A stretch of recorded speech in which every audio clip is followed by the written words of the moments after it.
எல்லாம் வல்ல எம்பெருமான் ஸ்ரீ மகா கணபதியை போற்றி போற்றி, என்னுடைய தாய் தந்தையரை போற்றி போற்றி, என்னுடைய குலதெய்வமே போற்றி போற்றி.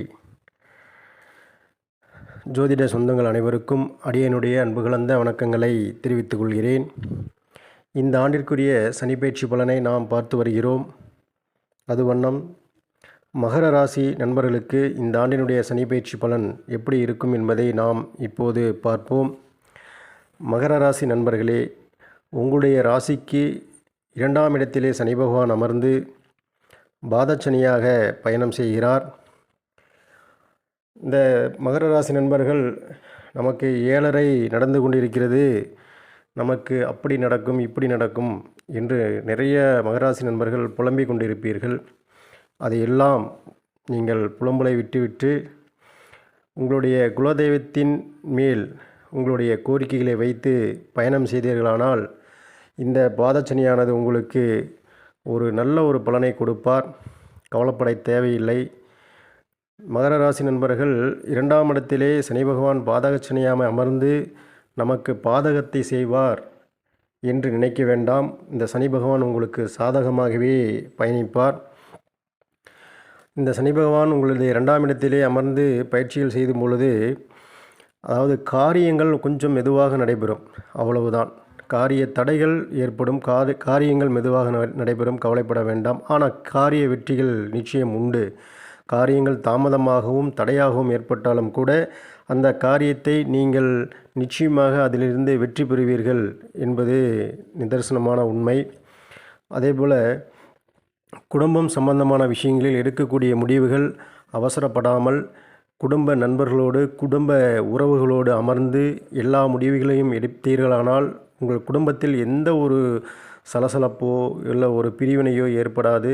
அவசரப்படாமல் எடுக்கக்கூடிய முடிவுகள் எல்லா காலகட்டங்களிலும் உங்களுக்கு நல்ல விதமான முடிவுகளாகவே இது அமையும்.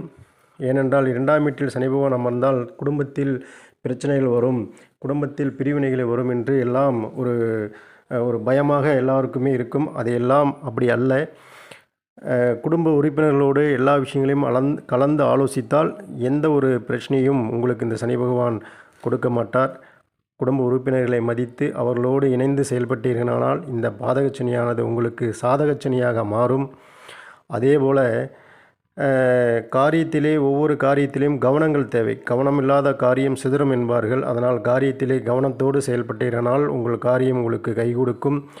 தெய்வத்தின் மீது அதிக நம்பிக்கை வைத்து எல்லா காரியத்தையும் செயல்படுத்துங்கள், சிறப்பாக நடக்கும். குடும்ப நண்பர்களிடம் நல்லபடியாக பழகுங்கள். அவர்களுடைய சிறு சிறு கருத்துக்களை ஏற்றுக்கொள்ளுங்கள். எல்லாமே நல்லதாகவே நடக்கும்.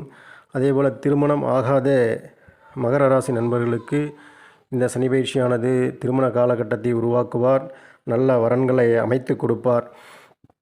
அதேபோல் மகர ராசி நண்பர்கள், குழந்தை பாக்கியம் இல்லாதவர்களுக்கு குழந்தை பாக்கியத்தை இறைவன் உங்களுக்கு வழங்குவார். இந்த சனி பகவான் உங்களுக்கு குழந்தை பாக்கியத்தை கொடுப்பார். தன்னடக்கத்தை ஏற்படுத்தி கொள்ளுங்கள், அது உங்களுக்கு மிகவும் ரொம்ப அவசியமானது ஒன்று.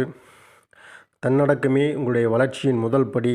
அந்த முதல் படியை தொட்டுவிட்டீர்களானால் எல்லா படிகளிலும் ஏறிவிடலாம்.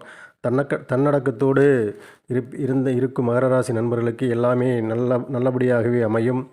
அதேபோல் வாகனங்கள் வாங்குவதற்கு நல்ல ஏற்புடைய காலம் இது.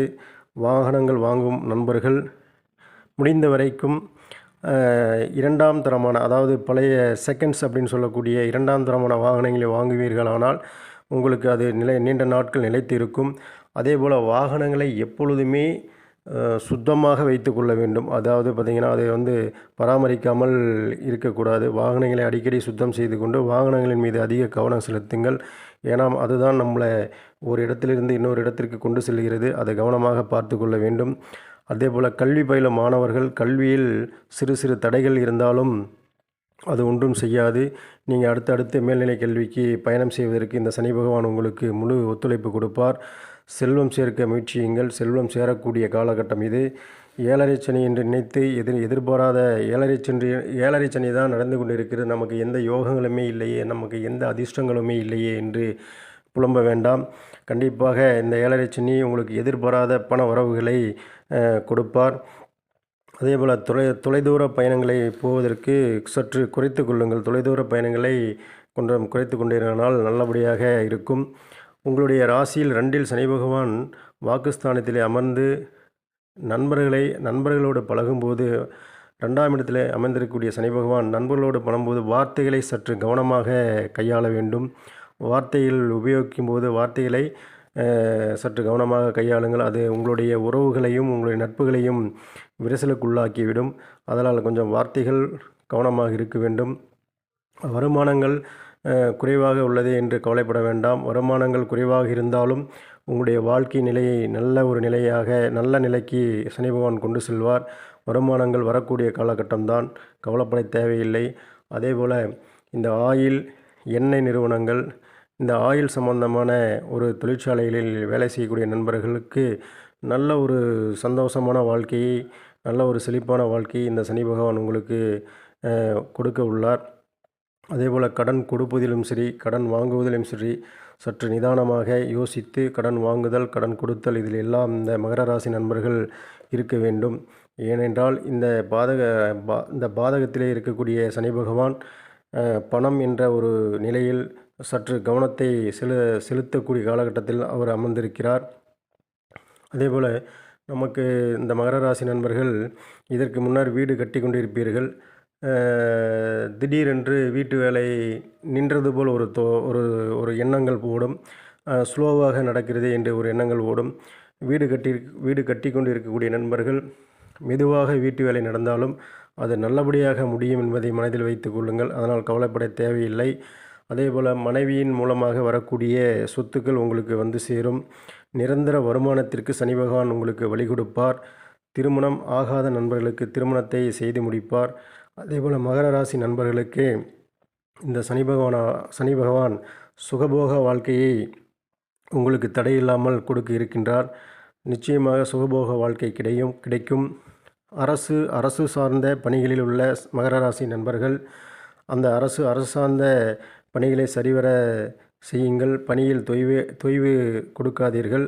அதேபோல் அரசாங்க பணியை எதிர்நோக்கி கொண்டிருக்கக்கூடிய நண்பர்கள் கூட மகர ராசி நண்பர்களுக்கு அரசாங்க பணி வருவதற்கு இது ஒரு நல்ல ஒரு காலகட்டமாக இருக்கும். அதேபோல் பெண்களுக்கு மாங்கல்ய பலம் கொடுக்கக்கூடிய காலம் இது. பெண்களுக்கு ஆரோக்கியத்தை கொடுக்கக்கூடிய காலம் இது. ஒரு பழமொழி உண்டு, துஷ்டனை கண்டால் தூர நில் என்று ஒரு பழமொழி அந்த காலத்தில் நம்முடைய முன்னோர்கள் சொல்லி வைத்தார்கள். அதுபோல் இந்த மகர ராசி நண்பர்கள் உங்களுக்கு பிடிக்காத நபர்களிடம் சற்று விலகி இருப்பது இந்த காலகட்டத்திலே நல்லது. அவரிடம் கொஞ்சம் நெருங்கி போகாமல் விலகியே இருங்கள். அதுதான் உங்களுக்கு நல்லதாக அமையும். அதேபோல் முன்னோர்கள் சொத்து உங்களுக்கு சேரும். முன்னோர்கள் சொத்து கிடைக்கக்கூடிய காலகட்டம். வட்டி தொழில் செய்பவர்கள் கொஞ்சம் கவனமாக வட்டி தொழிலில் ஈடுபடுங்கள். இது எல்லாம் உங்களுக்கு இந்த பாதகத்திலே அமர்ந்த சனி பகவான் உங்களுக்கு கூறிக்கொண்டிருக்கிறார். அதேபோல் மகர ராசி நண்பர்கள் இடுப்பிற்கு கீழ் இடுப்பு, முழங்கால், பாதங்கள் இந்த இடங்களெல்லாம் சற்று கொஞ்சம் கவனம் தேவை. இந்த காலகட்டத்திலே இதிலெல்லாம் கொஞ்சம் கவனமாக செயல்படுங்கள். அதேபோல் இந்த மகர ராசி நண்பர்கள் இறை வழிபாடு என்பது எப்படி இருக்க வேண்டும் என்றால், இறை வழிபாடு மகர ராசி நண்பர்களுக்கு அடிக்கடி இந்த சித்தர்களுடைய ஜீவசமாதி சென்று வழிபடுவது மிகவும் சிறப்பானதாக இருக்கும். அதேபோல் பழங்கால ஆலயங்கள் ஒரு 500 ஆண்டுகள், 1000 ஆண்டுகள், 3000 ஆண்டுகள் ஒரு பழங்கால ஆலயங்களை தேர்ந்தெடுத்து அந்த ஆலயங்களுக்கு சென்று வாருங்கள். வீட்டில் எப்பொழுதுமே நறுமணம் வீசக்கூடிய பொருள்களை பயன்படுத்துங்கள். எப்பொழுதுமே காலையிலையும் மாலையில் இரவு நேரங்களில் ஊதுபத்தி உங்கள் வீட்டில் அந்த நறுமணம் வீசிக்கொண்டே இருக்க வேண்டும். வீட்டை சுத்தமாக வைத்து கொள்ளுங்கள். அப்பொழுதுதான் பாசிட்டிவ் எனர்ஜின்னு சொல்லக்கூடிய எல்லாம் நல்லபடியாக நடக்கும். அதேபோல் மகர ராசி நண்பர்கள் தான தர்மங்களில் இந்த காலகட்டத்தில் ஈடுபடுங்கள். அதாவது முதியோர்கள், உடல் ஊனமுற்றோர் நண்பர்கள் இவர்களுக்கெல்லாம் முடிந்த வரைக்கும் உணவு கொடுங்கள். உங்கள் ஜென்ம ராசியிலே சென்று அந்த உடல் ஊனமுற்றோர்களுக்கு உணவு தானம் பண்ணுங்கள், வஸ்திர தானம் பண்ணுங்கள். உங்களுடைய இந்த மகர ராசிக்கு 2ஆம் இடத்திலே சனி பகவான் அமர்ந்து கொண்டு இந்த உணவு தானம், வஸ்திர தானம், உடல் ஊனமுற்றோர்களுக்கு உதவுதல், பெரியோர்களுக்கு வயதானவர்களுக்கு உதவுதல், இதையெல்லாம் நீங்கள் செய்தீர்களானால் நிச்சயம் இந்த மகர ராசி நண்பர்களுக்கு இந்த பாதக சனியானது சாதக சனியாக அமர்ந்து நல்லதொரு பலனையே கொடுப்பார் என்பதை கூறிக்கொண்டு விடைபெறுகிறேன். நன்றி, வணக்கம்.